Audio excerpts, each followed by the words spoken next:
Assalamualaikum warahmatullahi wabarakatuh. Perkenalkan, nama saya Ismail Simpala. Saya berasal dari jurusan Bahasa dan Sastra Indonesia. Pada kesempatan kali ini, saya akan membacakan materi pada makalah saya.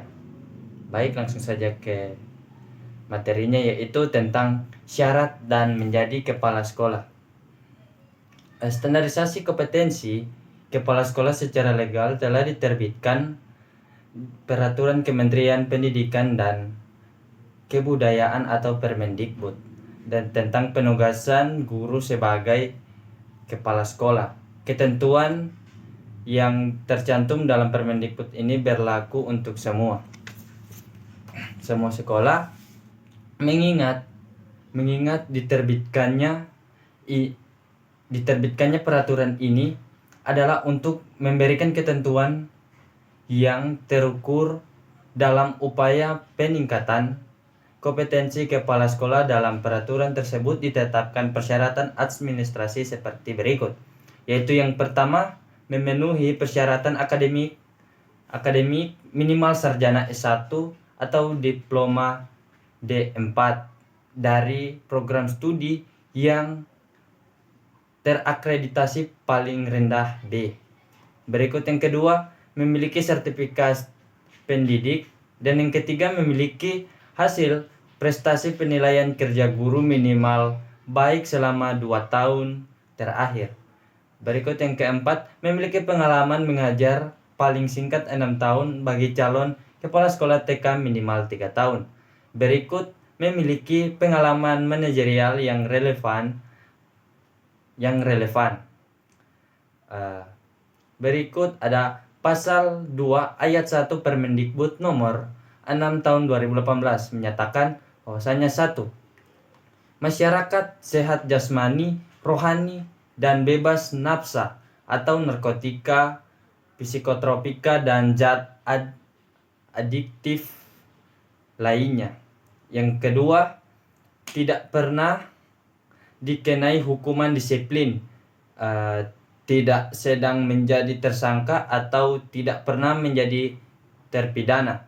Berikut yang terakhir, berusia maksimal 56 tahun pada waktu pengangkatan pertama sebagai kepala sekolah. Baik, lanjut ke materi kedua, yaitu 2.7, yaitu peran kepala sekolah di sekolah penggerak. Kepala sekolah merupakan elemen penting dalam pembenahan tata kelola dan menjadi motor penggerak setiap satuan pendidikan, sehingga akan tercipta lingkungan pembelajaran yang bermakna dan menyenangkan melalui pembenahan sistem yang mendukung pada peningkatan kualitas pendidik. Undang-Undang Nomor 14 Tahun 2005 tentang guru dan dosen mengidentifikasi kepala sekolah sebagai guru yang diberikan tugas tambahan untuk memimpin sekolahnya. Dengan demikian, kepala sekolah adalah guru yang mampu mengintegrasikan profesionalismenya sebagai guru dan kompetensinya sebagai pemimpin manajerial sekolah untuk mewujudkan visi misi sekolah. Kepala sekolah atau satuan pendidikan lainnya memiliki peran yang sangat penting pelaksanaan proyek pelajar Pancasila di kurikulum Merdeka. Berikut adalah peran-perannya. Yang pertama, membentuk tim.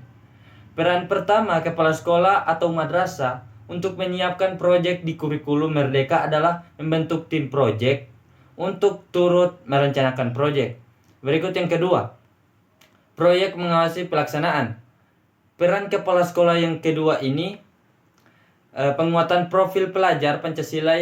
Yang kedua adalah mengawasi pola proyek dan melakukan pengolahan sumber daya satuan pendidikan secara transparan dan akuntabel.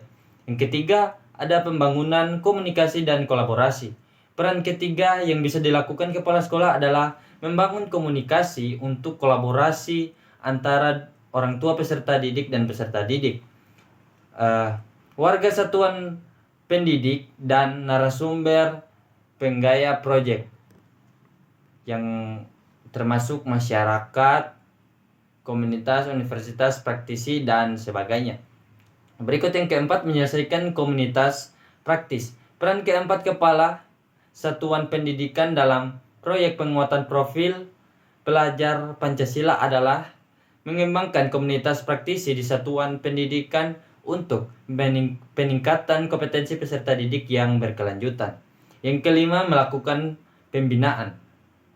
Peran kelima, kepala satuan pendidikan dalam menyiapkan proyek penguatan pelajar Pancasila di kurikulum Merdeka adalah melakukan pembinaan secara berkala bagi pendidik. Berikut yang terakhir, yaitu mengelola proyek berpusat pada peserta didik. Sekian materi yang saya dapat sampaikan, lebih dan kurangnya saya memohon maaf. Wabillahi taufiq wal hidayah. Wassalamualaikum warahmatullahi wabarakatuh.